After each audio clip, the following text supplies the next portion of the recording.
So guys, we are still in Bontheheuwel, we are just heading into our meeting with the community. But alongside me, I have Mr. Dolly, Nazim Dolly. Mr. Nazim Dolly that's just going to give us a brief background, of the experiences in Bontheheuwel and what the community is like. Some of us, like I mentioned, is not aware of the important role that Bontheheuwel played in the struggle, against oppressive government, the apartheid system at the time. And, Mr. Nazim, just something brief that you would like to share with us, of Bontheheuwel. And just why do you think it's important for Bontheheuwel to be standing behind the banner of the National Coloured Congress? Okay, I am actually joining the National Coloured Congress last year. I am actually the neighbor of Ashley Krill. And we was neighbors and we used to play together in the same street. And for me to look at how our children become drug addicts and how the system of this, I will call this the apartheid, black apartheid government is pulling our children in, then it's for me sad. Raising 4 sons in this Bontheheuwel, which is 32, 29, 25 and 17 years old. And how there's no future for them in this Bontheheuwel. I've got working boys, and like I'm saying, I grew up in this Bontheheuwel from since 1969. And I came from District 6, and still I've experienced such a lot of evil in this Bontheheuwel, and corruption that is coming from the rent office, from the DA-run council, there where they are still, I'm not owning my house, and the corruptions come from the rent office, where this man fraud my piece of paper. And for all this years, my father and my mother have stayed here. And I'm still staying in the same house, but I still don't own it. So for me, where's my children gonna go when I gonna close my eyes? For years, my parents have paid rent to this rent office, to this apartheid government, which was the white apartheid government. And today we still pay, but still, I can't leave my children behind without the house. There we go. And that's why I'm saying, I make this change. And I wish my children, I got 6 grandchildren, 3 boys and 3 girls.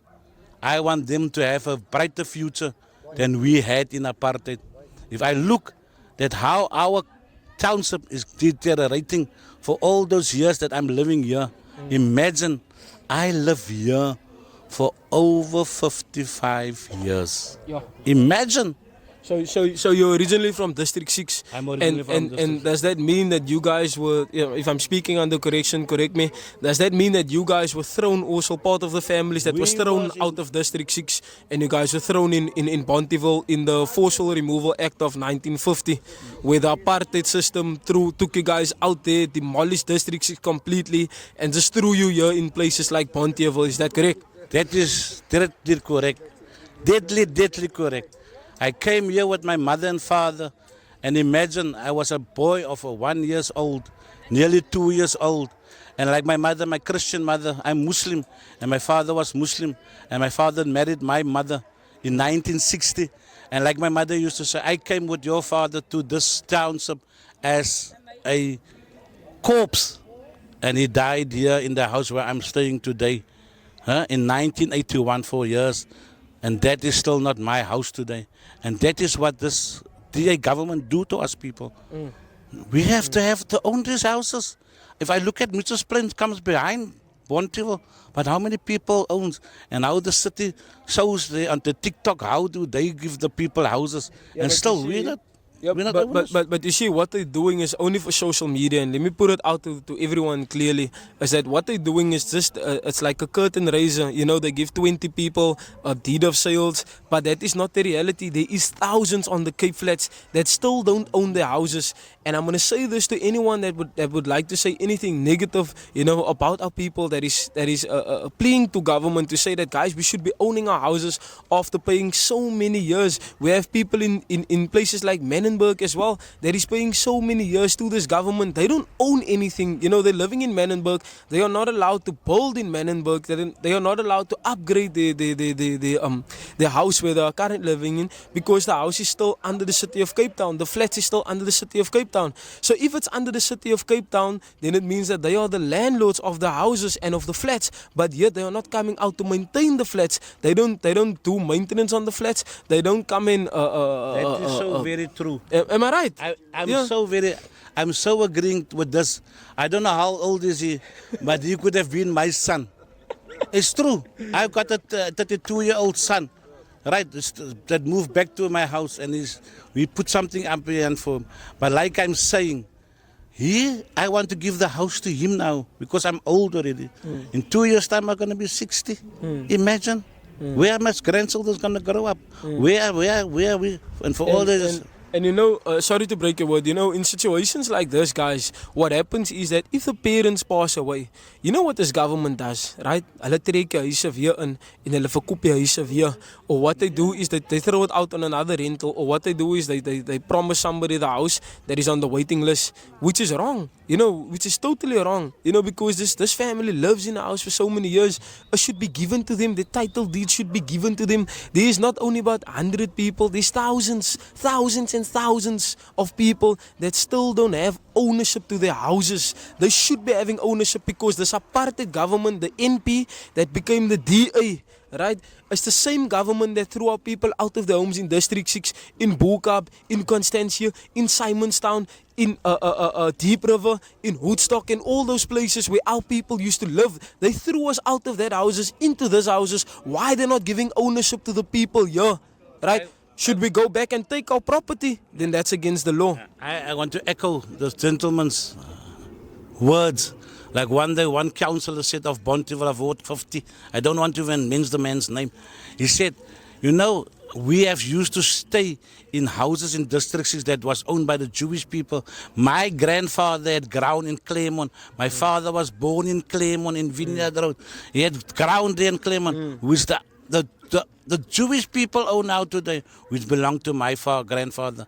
My grandfather from my mother's side had ground in Wellington. But still, we can't go claim that ground. And imagine my grandfather owned a car in the 1930s. So what rich man he wasn't there. But where's the ground? And then they want to come out and say that our people are uncivilized. They came here and they taught our people. That is a lie. It is a myth. It is a myth. If they came here, right, and they taught our people how to give birth, then how did our nation grow? How did our people know how to do surgeries? If they came and they taught us all these things, our people were civilized. Our people was a community that lived in peace and harmony. I want to share this with you people also. My father built this Lions by Roads. My father built that Lions by Roads. I still got the certificates and papers that where he built it. He was never recognized for it. Imagine my father was an artist. Have got certificates of Lippy Lipset in the 1960s. Our people built this Cape Town. Well, our people built this Cape Town. Yeah. Yes, this very city, guys. Our people built this Cape Town. We have the best artisans. We have we have the best artisans, we have the best builders, we have the best of everything. They came here and they learned here how to live in peace and harmony. They didn't have that because they were fighting each other all the years. All the years the Boere and those people was fighting each other. Portugal and Spain and those Europeans, they were all the time fighting each other. Our people didn't know of wars and things like that. Because our people believed in living in peace and harmony. They came here and they did this to our people deliberately. They did this to our people. This whole system, everything that's created today is created and orchestrated to get us down. These communities that is designed here as Bontheheuwel, Mitchells Plain, Hanover Park, all these areas is designed in a way that it keeps our people captive. Who designed these houses? Who built these houses? They built these houses. They designed these communities. We are today a product of what? We are project babies. We are project babies. We're project babies because we were born in the projects. But guys, we're going to go inside now. The meeting started already, you know. Now The last statement I want to make. Imagine my father was Muslim and my mother was Christian. But they lived such in harmony and love. And what there was no even the religion conflict among the two of them. Love, one love. I love this man. Thank you so much for the blessing, man, guys. I appreciate you guys, all the support, you know. Thank you guys so much, and we continue this journey, you know. We continue this journey as God-fearing people. We will go in, you know, and we will fight for our people, because we will fight for what is right, you know. And unfortunately, it won't stop here, you know. Even if they kill us, even if they kill me, there's gonna be another Joseph, just like there's another Ashley Creel. Because I believe that the spirit of Ashley Creel, the spirit of Anton Franz, the spirit of all our freedom fighters, you know, it lives within me, and it will continue to live in the next generation, because I will ensure that it lives in the next generation.